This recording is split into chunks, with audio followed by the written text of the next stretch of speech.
I'm Thomas. I chose these classics because they still have something to say, and I thought you'd enjoy hearing them. If you like this book, feel free to give a thumbs up and subscribe for more. Now let's step inside and take a look at what awaits us. H.P. Lovecraft is one of the most influential writers in the realm of weird and cosmic horror, crafting a world where the mundane meets the unutterable. The Horror at Red Hook, written in 1927, reflects an era when America was grappling with rapid urbanization, immigration, and social change. The story explores themes of xenophobia and the fear of the unknown, resonating deeply with its time. Today, the horror at Red Hook remains significant because it delves into timeless fears and societal anxieties.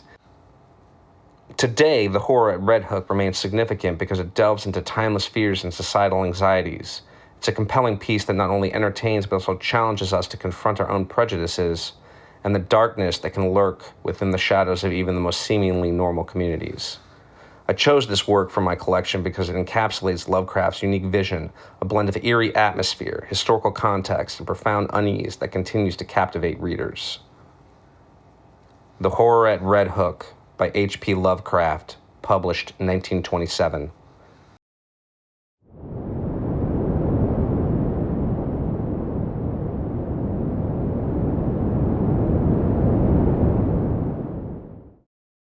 There are sacraments of evil as well as of good about us, and we live and move to my belief in an unknown world, a place where there are caves and shadows and dwellers in twilight. It is possible that man may sometimes return on the track of evolution, and it is my belief that an awful lore is not yet dead. Not many weeks ago, on a street corner in the village of Pasquag, Rhode Island, a tall, heavily built, and wholesome-looking pedestrian furnished much speculation by a singular lapse of behavior. He had, it appears, been descending the hill by the road from Chepachet, and encountering the compact section, had turned to his left into the main thoroughfare where several modest business blocks convey a touch of the urban. At this point, without visible provocation, he committed his astonishing lapse, staring queerly for a second at the tallest of the buildings before him, and then with a series of terrified, hysterical shrieks, breaking into a frantic run which ended in a stumble and fall at the next crossing. Picked up and dusted off by ready hands, he was found to be conscious, organically unhurt, and evidently cured of his sudden nervous attack. He muttered some shamefaced explanations involving a strain he had undergone, and with downcast glance turned back up the Chepachet road, trudging out of sight without once looking behind him. It was a strange incident to befall so large, robust, normal-featured, and capable-looking a man, and the strangeness was not lessened by the remarks of a bystander who had recognized him as the boarder of a well-known dairyman on the outskirts of Chepachet. He was, it developed, a New York police detective named Thomas F. Malone, now on a long leave of absence under medical treatment after some disproportionately arduous work on a gruesome local case which accident had made dramatic. There had been a collapse of several old brick buildings during a raid in which he had shared, and something about the wholesale loss of life both of prisoners and of his companions had peculiarly appalled him. As a result, he had acquired an acute and anomalous horror of any buildings even remotely suggesting the ones which had fallen in, so that in the end mental specialists forbade him the sight of such things for an indefinite period. A police surgeon with relatives in Chepachet had put forward that quaint hamlet of wooden colonial houses as an ideal spot for the psychological convalescence, and thither the sufferer had gone, promising never to venture among the brick-lined streets of larger villages till duly advised by the wound socket specialist with whom he was put in touch. This walk to Pascoag for magazines had been a mistake, and the patient had paid in fright, bruises, and humiliation for his disobedience. So much the gossips of Chepachet and Pascoag knew, and so much also the most learned specialists believed, but Malone had at first told the specialists much more, ceasing only when he saw that utter incredulity was his portion. Thereafter he held his peace, protesting not at all when it was generally agreed that the collapse of certain squalid brick houses in the Red Hook section of Brooklyn and the consequent death of many brave officers had unseated his nervous equilibrium. He had worked too hard, all said, in trying to clean up those nests of disorder and violence. Certain features were shocking enough in all conscience, and the unexpected tragedy was the last straw. This was a simple explanation which everyone could understand, and because Malone was not a simple person, he perceived that he had better let it suffice. To hint to unimaginative people of a horror beyond all human conception, a horror of houses and blocks and cities leprous and cancerous with evil dragged from elder worlds, would be merely to invite a padded cell instead of a restful rustication, and Malone was a man of sense despite his mysticism.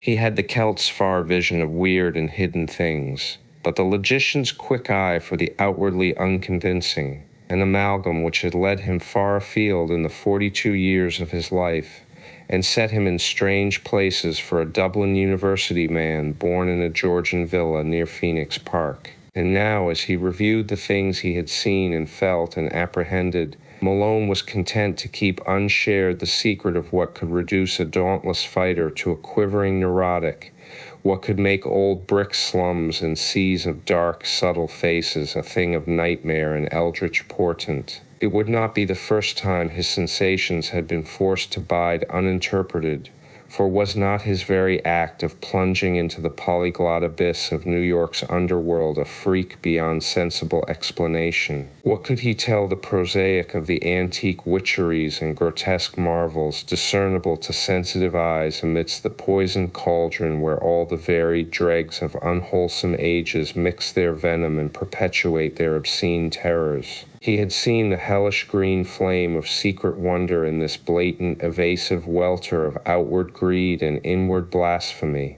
and had smiled gently when all the New Yorkers he knew scoffed at his experiment in police work. They had been very witty and cynical, deriding his fantastic pursuit of unknowable mysteries and assuring him that in these days New York held nothing but cheapness and vulgarity. One of them had wagered him a heavy sum that he could not, despite many poignant things to his credit in the Dublin Review, even write a truly interesting story of New York low-life. And now, looking back, he perceived that cosmic irony had justified the prophet's words while secretly confuting their flippant meaning. The horror, as glimpsed at last, could not make a story, for like the book cited by Poe's German authority, lässt sich nicht lesen, it does not permit itself to be read. To Malone, the sense of latent mystery in existence was always present. In youth, he had felt the hidden beauty and ecstasy of things, and had been a poet, but poverty and sorrow and exile had turned his gaze in darker directions, and he had thrilled at the imputations of evil in the world around. Daily life had for him come to be a phantasmagoria of macabre shadow studies, now glittering and jeering with concealed rottenness as in Aubrey Beardsley's Best Manner, now hinting terrors behind the commonest shapes and objects as in the subtler and less obvious work of Gustave Doré. He would often regard it as merciful that most persons of high intelligence jeer at the inmost mysteries, for, he argued, if superior minds were ever placed in fullest contact with the secrets preserved by ancient and lowly cults, the resultant abnormalities would soon not only wreck the world, but threaten the very integrity of the universe. All this reflection was no doubt morbid, but keen logic and a deep sense of humor ably offset it. Malone was satisfied to let his notions remain as half-spied and forbidden visions to be lightly played with, and hysteria came only when duty flung him into a hell of revelation too sudden and insidious to escape. He had for some time been detailed to the Butler Street station in Brooklyn when the Red Hook matter came to his notice. Red Hook is a maze of hybrid squalor near the ancient waterfront opposite Governor's Island, with dirty highways climbing the hill from the wharves to that higher ground where the decayed lengths of Clinton and Court Streets lead off toward the Borough Hall. Its houses are mostly of brick, dating from the first quarter of the middle of the 19th century, and some of the obscure alleys and byways have that alluring antique flavor which conventional reading leads us to call Dickensian. The population is a hopeless tangle and enigma, Syrian, Spanish, Italian, and elements impinging upon one another, and fragments of Scandinavian and American belts lying not far distant. It is a babel of sound and filth, and sends out strange cries to answer the lapping of oily waves at its grimy piers and the monstrous organ litanies of the harbor whistles. Here long ago a brighter picture dwelt, with clear-eyed mariners on the lower streets and homes of taste and substance where the larger houses line the hill. One can trace the relics of this former happiness in the trim shapes of the buildings, the occasional graceful churches, and the evidences of original art and background in bits of detail here and there, a worn flight of steps, a battered doorway, a wormy pair of decorative columns or pilasters, or a fragment of once green space with bent and rusted iron railing. The houses are generally in solid blocks, and now and then a many-windowed cupola arises to tell of days when the households of captains and ship owners watched the sea. From this tangle of material and spiritual putrescence, the blasphemies of 100 dialects assail the sky. Hordes of prowlers reel shouting and singing along the lanes and thoroughfares. Occasional furtive hands suddenly extinguish lights and pull down curtains, and swarthy, sin-pitted faces disappear from windows when visitors pick their way through. Policemen despair of order or reform, and seek rather to erect barriers protecting the outside world from the contagion. The clang of the patrol is answered by a kind of spectral silence, and such prisoners as are taken are never communicative. Visible offenses are as varied as the local dialects, and run the gamut from the smuggling of rum and prohibited aliens through diverse stages of lawlessness and obscure vice, to murder and mutilation in their most abhorrent guises. That these visible affairs are not more frequent is not to the neighborhood's credit, unless the power of concealment be an art demanding credit. More people enter Red Hook than leave it, or at least than leave it by the landward side, and those who are not loquacious are the likeliest to leave. Malone found in this state of things a faint stench of secrets more terrible than any of the sins denounced by citizens and bemoaned by priests and philanthropists. He was conscious, as one who united imagination with scientific knowledge, that modern people under lawless conditions tend uncannily to repeat the darkest instinctive patterns of primitive half-ape native in their daily life and ritual observances, and he had often viewed with an anthropologist's shudder the chanting, cursing processions of blear-eyed and pockmarked young men which wound their way along in the dark, small hours of morning.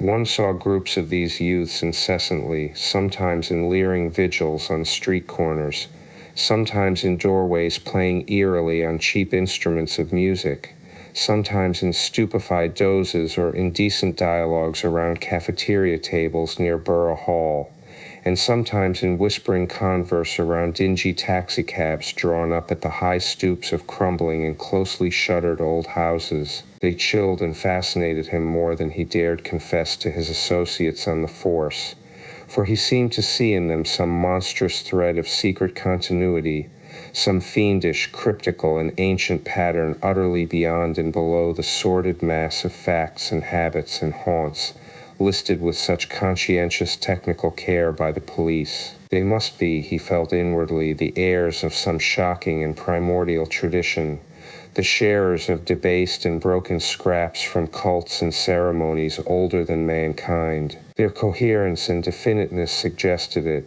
and it showed in the singular suspicion of order which lurked beneath their squalid disorder.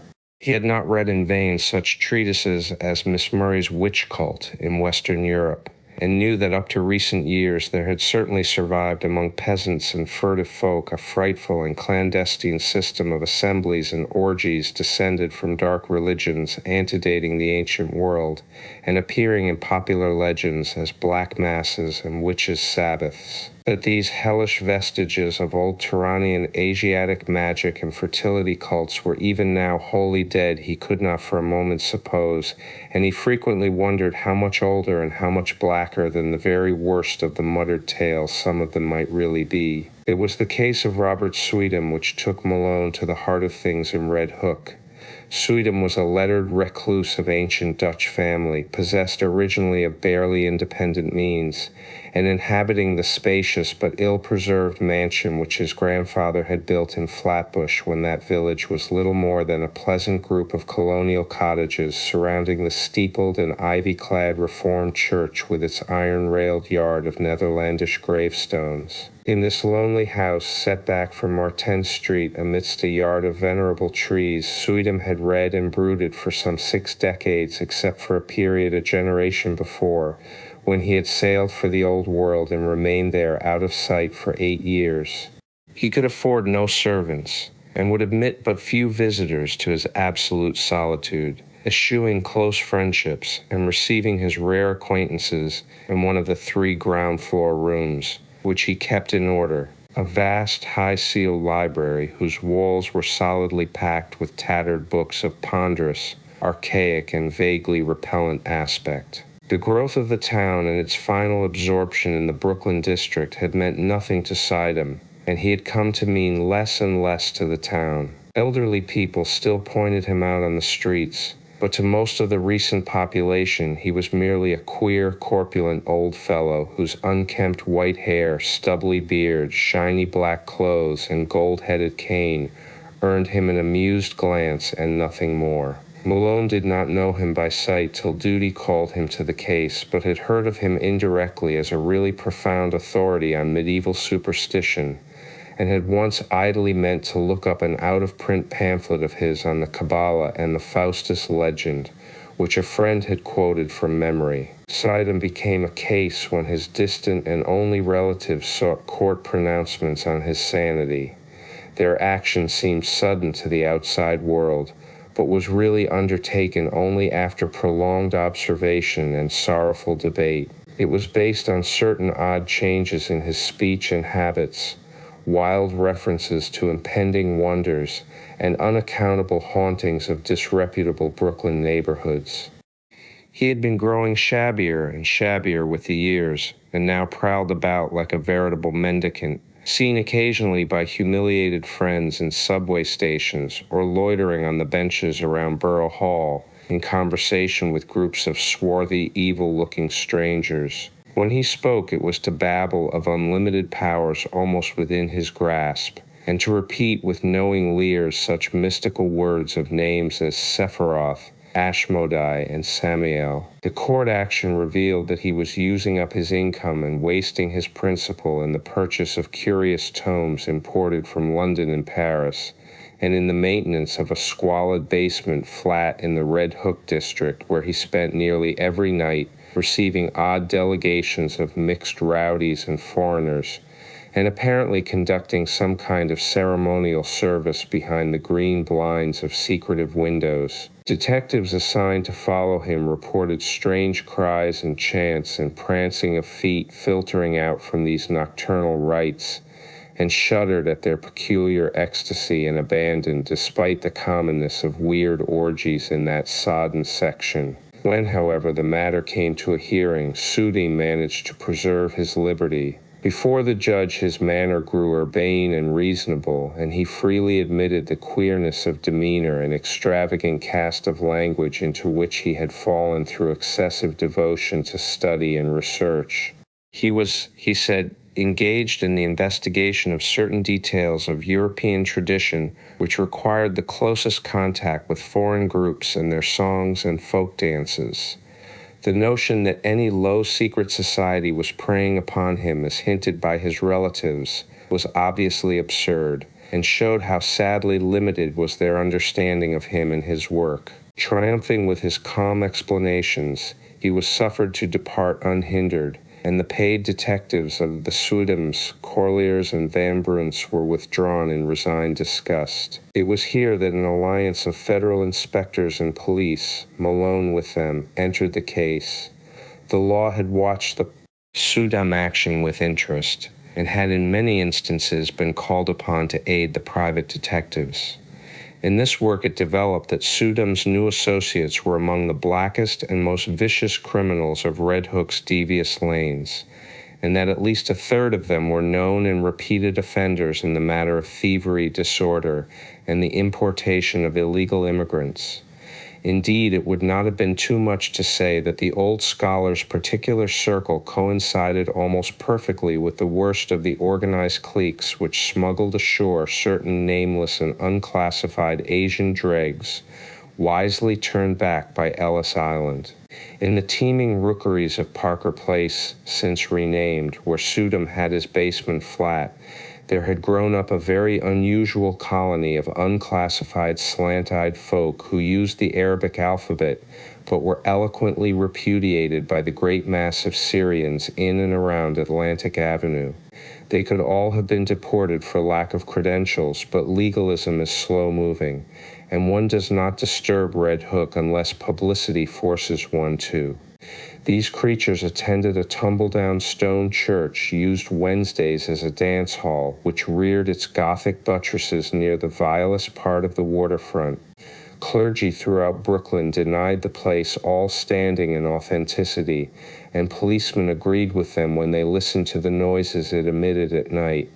Malone used to fancy he heard terrible cracked bass notes from a hidden organ far underground when the church stood empty and unlighted, whilst all observers dreaded the shrieking and drumming which accompanied the visible services. Sudam, when questioned, said he thought the ritual was some remnant of Nestorian Christianity tinctured with the shamanism of Tibet. Most of the people, he conjectured, were of stock, originating somewhere in or near Kurdistan, and Malone could not help recalling that Kurdistan is the land of the Yazidis, last survivors of the Persian devil worshippers. However this may have been, the stir of the Sudam investigation made it certain that these unauthorized newcomers were flooding Red Hook in increasing numbers, entering through some marine conspiracy unreached by revenue officers and harbor police, overrunning Parker Place and rapidly spreading up the hill, and welcomed with curious fraternalism by the other assorted denizens of the region. Their squat figures and characteristic squinting physiognomies, grotesquely combined with flashy American clothing, appeared more and more numerously among the loafers and nomad gangsters of the Borough Hall section, till at length it was deemed necessary to compute their number, ascertain their sources and occupations, and find, if possible, a way to round them up and deliver them to the proper immigration authorities. To this task, Malone was assigned by agreement of federal and city forces, and as he commenced his canvass of Red Hook, he felt poised upon the brink of nameless terrors, with the shabby, unkempt figure of Robert Sudam as archfiend and adversary. Police methods are varied and ingenious. Malone, through unostentatious rambles, carefully casual conversations, well-timed offers of hip-pocket liquor, and judicious dialogues with frightened prisoners, learned many isolated facts about the movement whose aspect had become so menacing. The newcomers were indeed Kurds, but of a dialect obscure and puzzling to exact philology. Such of them as worked lived mostly as dockhands and unlicensed peddlers, though frequently serving in Greek restaurants and tending corner newsstands. Most of them, however, had no visible means of support and were obviously connected with underworld pursuits, of which smuggling and bootlegging were the least indescribable. They had come in steamships, apparently tramp freighters, and had been unloaded by stealth on moonless nights in rowboats which stole under a certain wharf and followed a hidden canal and house Malone could not locate, for the memories of his informants were exceedingly confused, while their speech was to a great extent beyond even the ablest interpreters. Nor could he gain any real data on the reasons for their systematic importation. They were reticent about the exact spot from which they had come, and were never sufficiently off guard to reveal the agencies which had sought them out and directed their course. Indeed, they developed something like acute fright when asked the reason for their presence. Gangsters of other breeds were equally taciturn, and the most that could be gathered was that some god or great priesthood had promised them unheard-of powers and supernatural glories and rulerships in a strange land. The attendance of both newcomers and old gangsters at Sudam's closely guarded nocturnal meetings was very regular, and the police soon learned that the erstwhile recluse had leased additional flats to accommodate such guests as knew his password, at last occupying 3 entire houses and permanently harboring many of his queer companions. He spent but little time now at his Flatbush home, apparently going and coming only to obtain and return books, and his face and manner had attained an appalling pitch of wildness. Malone twice interviewed him, but was each time brusquely repulsed. He knew nothing, he said, of any mysterious plots or movements, and had no idea how the Kurds could have entered or what they wanted. His business was to study undisturbed the folklore of all the immigrants of the district, a business with which policemen had no legitimate concern. Malone mentioned his admiration for Sudam's old brochure on the Kabbalah and other myths, but the old man's softening was only momentary. He sensed an intrusion and rebuffed his visitor in no uncertain way, till Malone withdrew disgusted and turned to other channels of information. What Malone would have unearthed could he have worked continuously on the case, we shall never know. As it was, a stupid conflict between city and federal authorities suspended the investigation for several months, during which the detective was busy with other assignments, but at no time did he lose interest or fail to stand amazed at what began to happen to Robert Sudam. Just at the time when a wave of kidnappings and disappearances spread its excitement over New York, the unkempt scholar embarked upon a metamorphosis as startling as it was absurd. One day he was seen near Borough Hall with clean-shaved face, well-trimmed hair, and tastefully immaculate attire, and on every day thereafter some obscure improvement was noticed in him. He maintained his new fastidiousness without interruption, added to it an unwonted sparkle of eye and crispness of speech, and began little by little to shed the corpulence which had so long deformed him. Now frequently taken for less than his age, he acquired an elasticity of step and buoyancy of demeanor to match the new tradition, and showed a curious darkening of the hair which somehow did not suggest dye.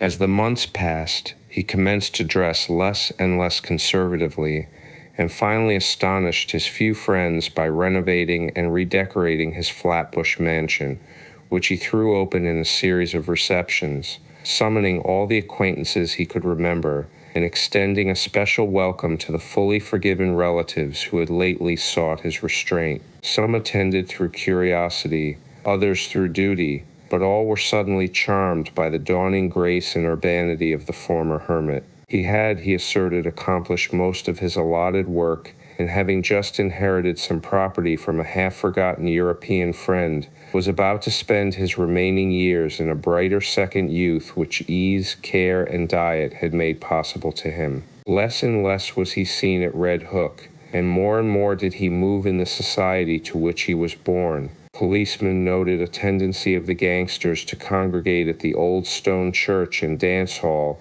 instead of at the basement flat in Parker Place, though the latter and its recent annexes still overflowed with noxious life. Then 2 incidents occurred, wide enough apart but both of intense interest in the case as Malone envisaged it.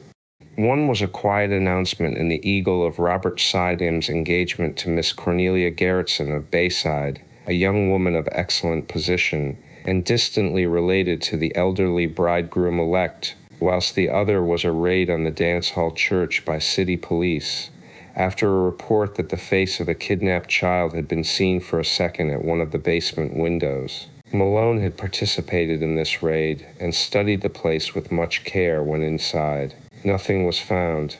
In fact, the building was entirely deserted when visited, but the sensitive Celt was vaguely disturbed by many things about the interior. There were crudely painted panels he did not like, panels which depicted sacred faces with peculiarly worldly and sardonic expressions, and which occasionally took liberties that even a layman's sense of decorum could scarcely countenance. Then, too, he did not relish the Greek inscription on the wall above the pulpit, an ancient incantation which he had once stumbled upon in Dublin college days, and which read, literally translated, "O friend and companion of night, thou who rejoicest in the baying of dogs and spilt blood, who wanderest in the midst of shades among the tombs, who longest for blood and bringest terror to mortals, Gorge, Mormo, thousand-faced moon, look favorably on our sacrifices." When he read this, he shuddered and thought vaguely of the cracked bass organ notes he fancied he had heard beneath the church on certain nights.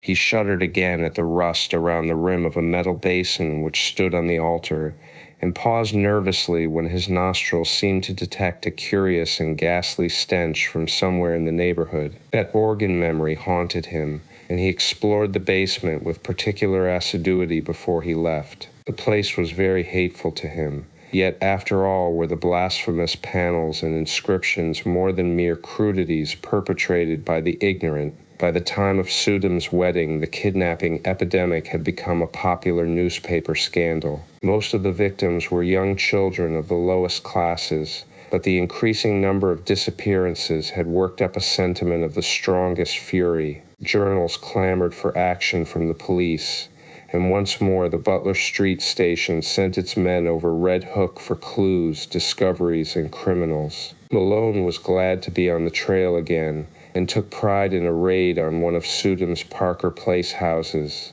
There, indeed, no stolen child was found, despite the tales of screams and the red sash picked up in the arroway. But the paintings and rough inscriptions on the peeling walls of most of the rooms, and the primitive chemical laboratory in the attic, all helped to convince the detective that he was on the track of something tremendous. The paintings were appalling, hideous monsters of every shape and size, and parodies on human outlines which cannot be described.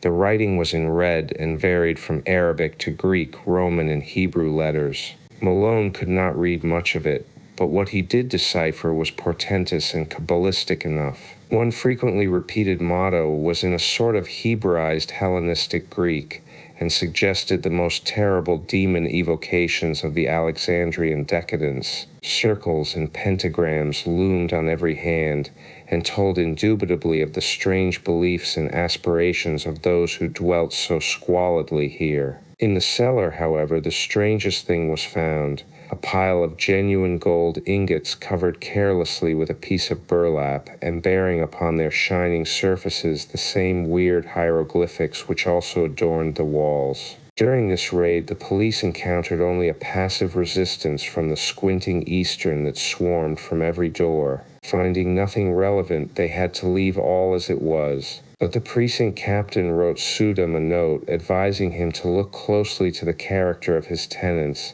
and protégés in view of the growing public clamor. Then came the June wedding and the great sensation. Flatbush was gay for the hour about high noon, and penitent motors thronged the street near the old Dutch church where an awning stretched from door to highway. No local event ever surpassed the Sudam Gerritsen nuptials in tone and scale, and the party which escorted the bride and groom to the Cunard Pier was, if not exactly the smartest, at least a solid page from the social register. At 5 o'clock adieu was waved, and the ponderous liner edged away from the long pier, slowly turned its nose seaward, discarded its tug, and headed for widening water spaces that led to old-world wonders. By night the outer harbor was cleared, and late passengers watched the stars twinkling above an unpolluted ocean. Whether the tramp steamer or the Scream was first to gain attention, no one can say. Probably they were simultaneous, but it is of no use to calculate. The scream came from the Sudam stateroom, and the sailor who broke down the door could perhaps have told frightful things if he had not forthwith gone completely mad. As it is, he shrieked more loudly than the first victims, and thereafter ran simpering about the vessel till caught and put in irons. The ship's doctor, who entered the stateroom and turned on the lights a moment later, did not go mad, but told nobody what he saw till afterward, when he corresponded with Malone in Chepachet. It was murder, strangulation, but one need not say that the claw mark on Mrs. Sidam's throat could not have come from her husband's or any other human hand, or that upon the white wall there flickered for an instant in hateful red a legend which, later copied from memory, seems to have been nothing less than the fearsome Chaldee letters of the word Lilith.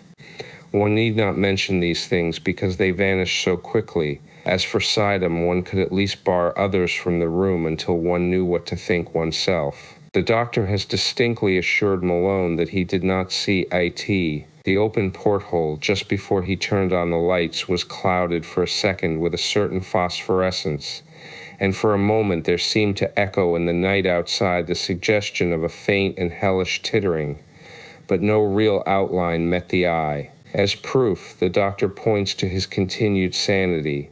Then the tramp steamer claimed all attention. A boat put off, and a horde of swart, insolent ruffians in officer's dress swarmed aboard the temporarily halted Cunarder.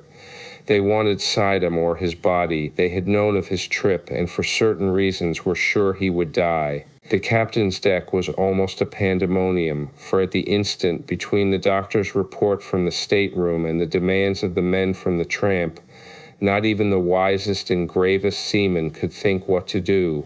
Suddenly the leader of the visiting mariners, an Arab with a hatefully mouth, pulled forth a dirty, crumpled paper and handed it to the captain. It was signed by Robert Sidam and bore the following odd message. In case of sudden or unexpected accident or death on my part, please deliver me or my body unquestioningly into the hands of the bearer and his associates. Everything for me and perhaps for you depends on absolute compliance. Explanations can come later. Do not fail me now. Robert Sidam. Captain and doctor looked at each other, and the latter whispered something to the former. Finally they nodded rather helplessly and led the way to the Sidam stateroom. The doctor directed the captain's glance away as he unlocked the door and admitted the strange seaman, nor did he breathe easily, till they filed out with their burden after an unaccountably long period of preparation. It was wrapped in bedding from the berths,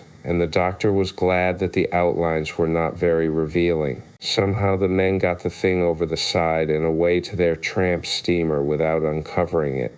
The Cunarder started again, and the doctor and ship's undertaker sought out the Sidam stateroom to perform what last services they could. Once more the physician was forced to reticence and even to mendacity, for a hellish thing had happened.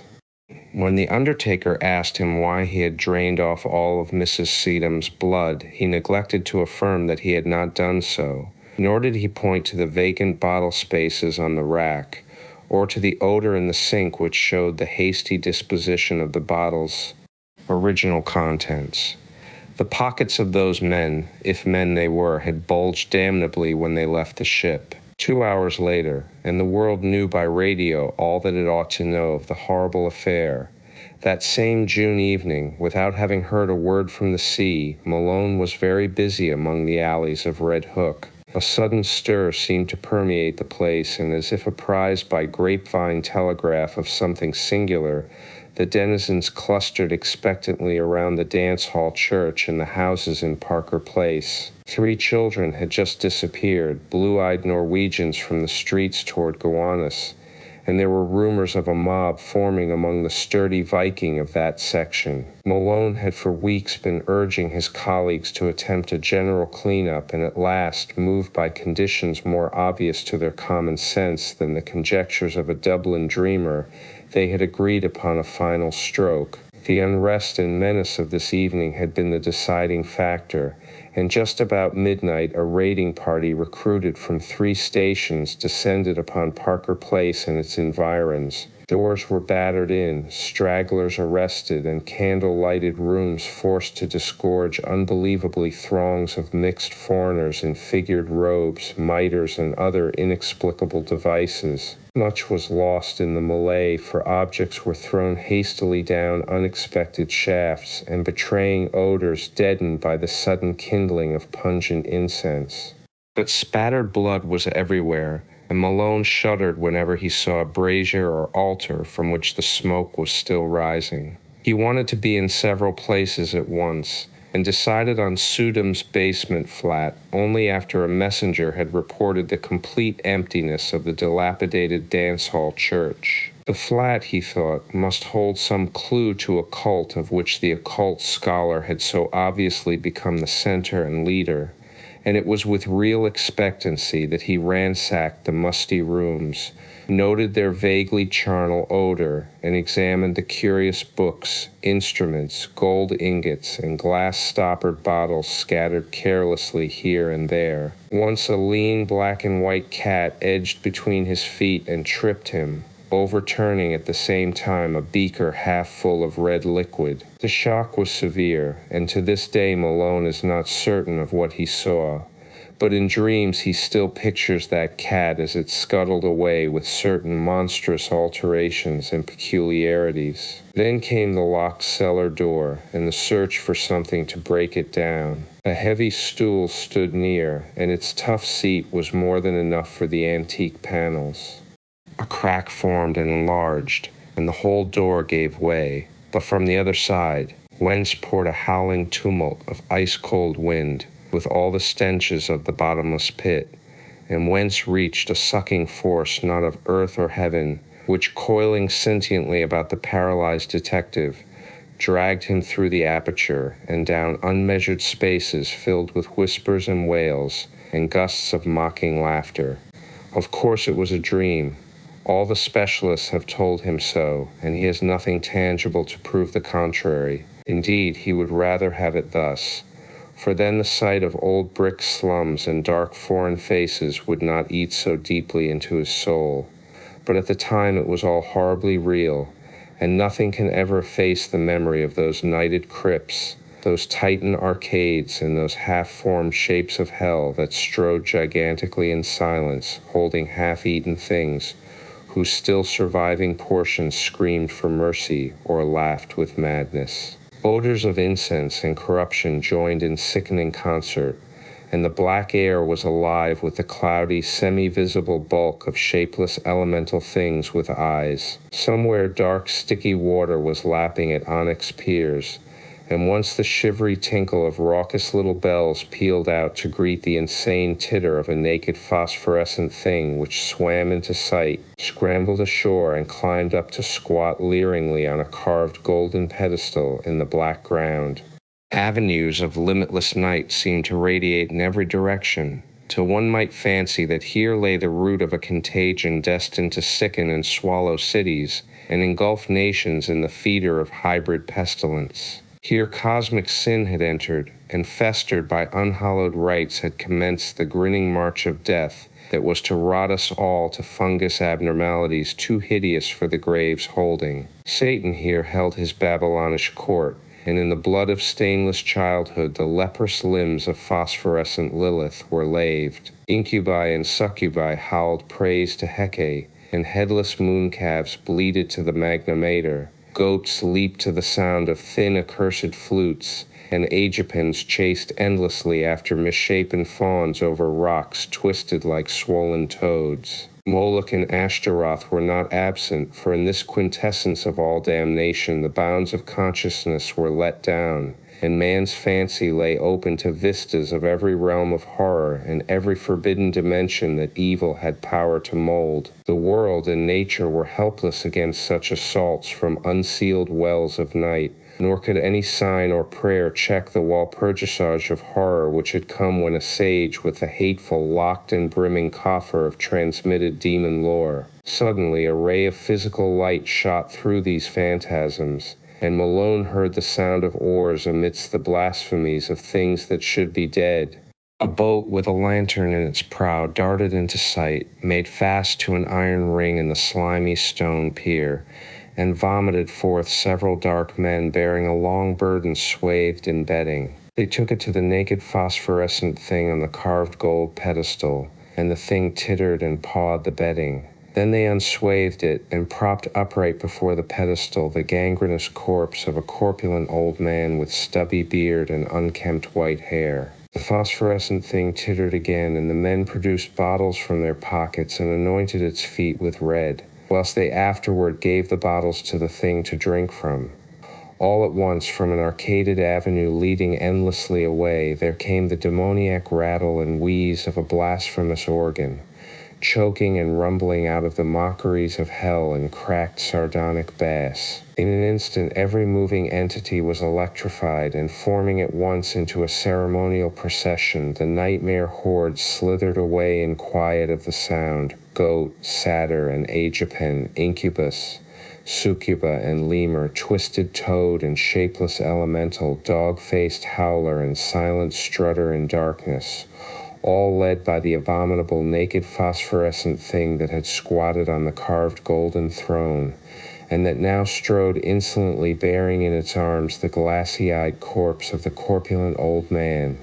The strange dark man danced in the rear, and the whole column skipped and leaped with Dionysiac fury.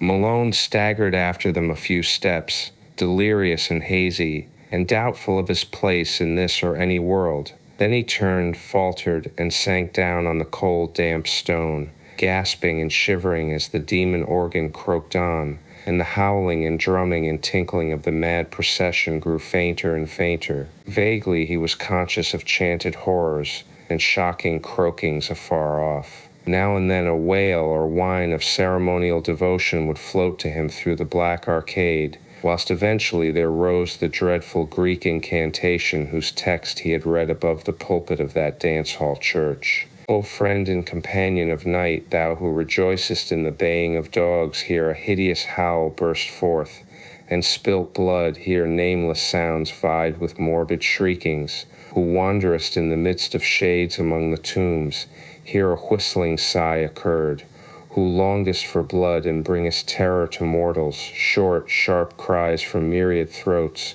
Gorgo repeated as response, Mormo repeated with ecstasy, thousand-faced moon, sighs and flute notes, look favorably on our sacrifices. As the chant closed, a general shout went up, and hissing sounds nearly drowned the croaking of the cracked bass organ. Then a gasp as from many throats, and a babble of barked and bleated words. Lilith, great Lilith, behold the bridegroom.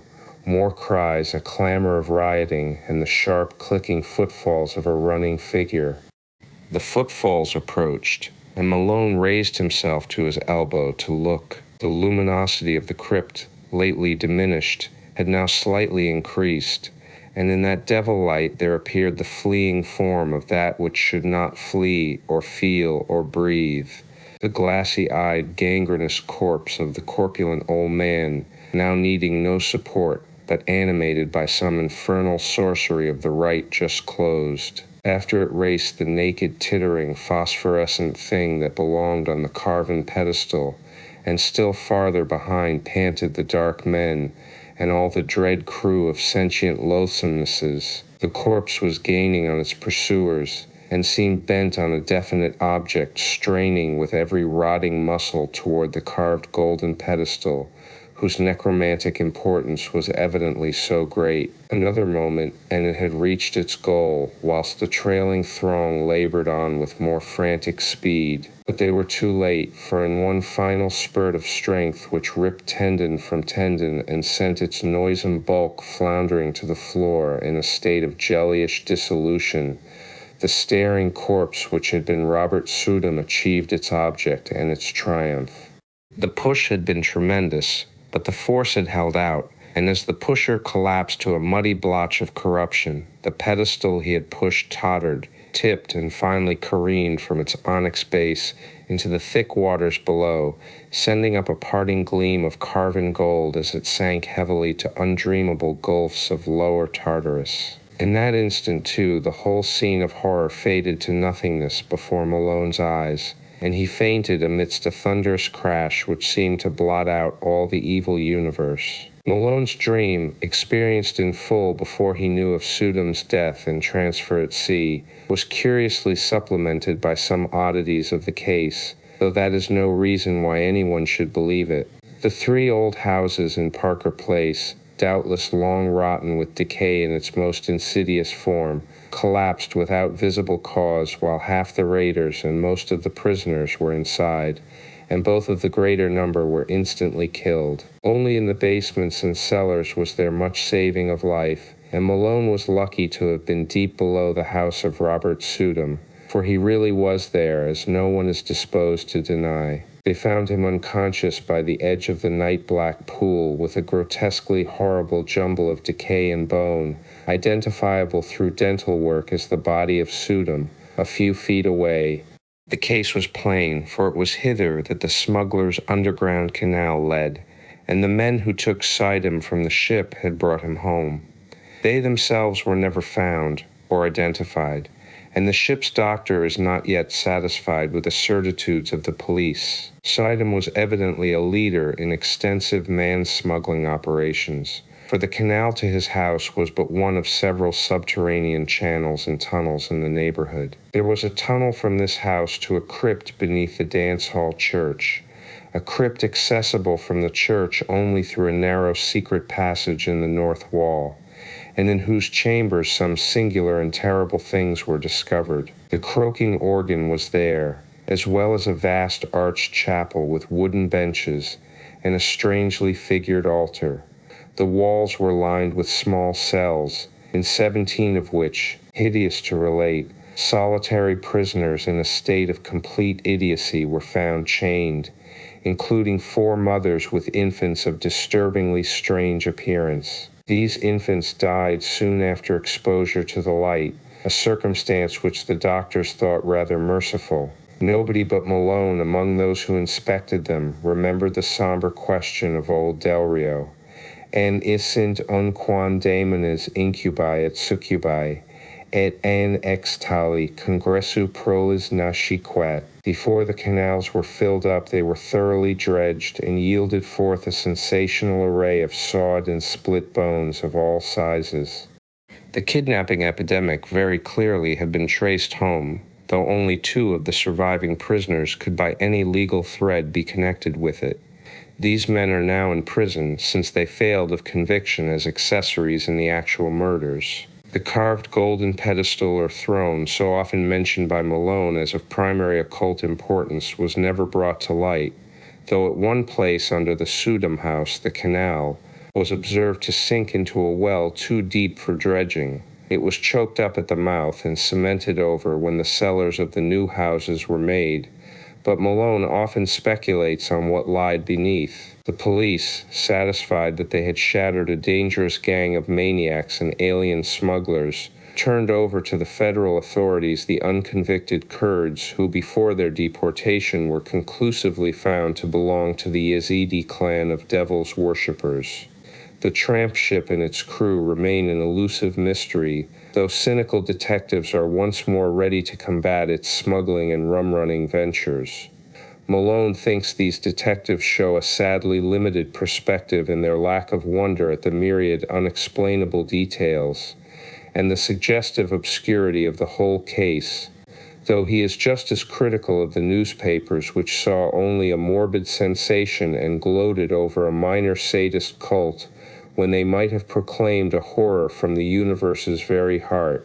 But he is content to rest silent in Chapache, calming his nervous system, and praying that time may gradually transfer his terrible experience from the realm of present reality to that of picturesque and semi-mythical remoteness. Robert Sidum sleeps beside his bride in Greenwood Cemetery. No funeral was held over the strangely released bones, and relatives are grateful for the swift oblivion which overtook the case as a whole. The scholar's connection with the Red Hook horrors, indeed, was never emblazoned by legal proof, since his death forestalled the inquiry he would otherwise have faced. His own end is not much mentioned, and the Sidums hope that posterity may recall him only as a gentle recluse who dabbled in harmless magic and folklore. As for Red Hook, it is always the same.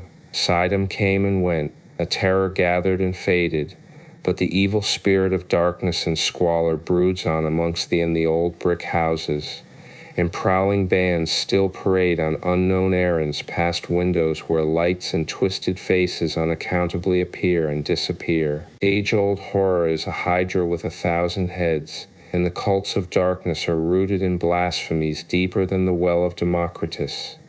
The soul of the beast is omnipresent and triumphant, and Red Hook's legions of blear-eyed, pockmarked youths still chant and curse and howl as they file from abyss to abyss, none knows whence or whither, pushed on by blind laws of biology which they may never understand. As of old, more people enter Red Hook than leave it on the landward side, and there are already rumors of new canals running underground to certain centers of traffic in liquor and less mentionable things. The dance hall church is now mostly a dance hall, and queer faces have appeared at night at the windows. Lately, a policeman expressed the belief that the filled-up crypt has been dug out again, and for no simply explainable purpose. Who are we to combat poisons older than history and mankind? Apes danced in Asia to those horrors, and the cancer lurks secure and spreading where furtiveness hides in rows of decaying brick. Malone does not shudder without cause, for only the other day an officer overheard a swarthy, squinting hag teaching a small child some whispering patois in the shadow of an arroway.